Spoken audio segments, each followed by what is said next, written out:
As detailed in the criminal complaint, this case is the result of a long-term child exploitation investigation. Given the nature and details of the allegations in the complaint, we have called this press conference to discuss what the charges are and what they are not. I would like to urge the members of the media and the public to reserve judgment. All defendants, including Mr. Heinrich, are innocent unless and until proven guilty. The defendant is charged at this time with receipt and possession of child pornography. If convicted of these crimes, he will serve a significant prison sentence.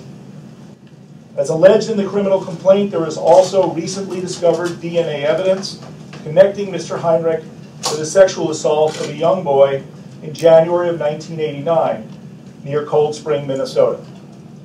As I said, this has been a long-term, wide-ranging child exploitation investigation.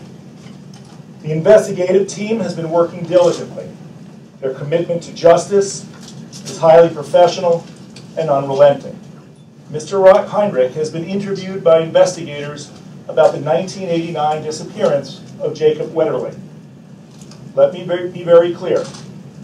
The defendant has denied any involvement in the disappearance of Jacob Wetterling and is not charged at this time with any crime related to that disappearance. Mr. Heinrich has made an initial appearance in federal court in St. Paul today, and he will soon have a detention hearing, most likely either tomorrow or Monday. We will get those details to you.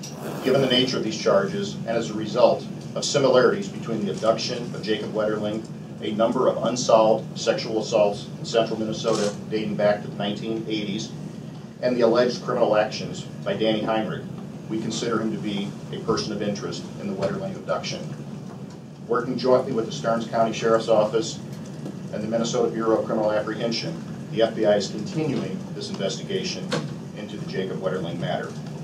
I must reiterate, as did U.S. Attorney Lugar, Danny Heinrich has not been charged with any crimes other than those formally announced today. As a result of the development of forensic technology, which did not exist at the time the evidence was collected, Danny Heinrich was determined to be the contributor of DNA on the clothing of the victim of the Cold Spring sexual assault that was wearing at the time of the assault.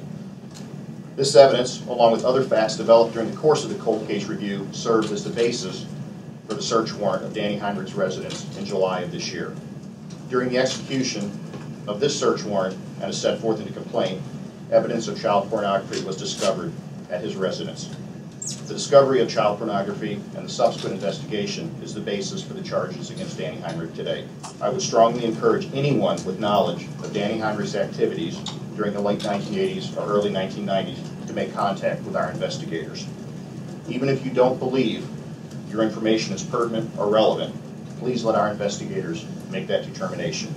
If you have any information, please contact the Stearns County Sheriff's Office or the FBI. Thank you.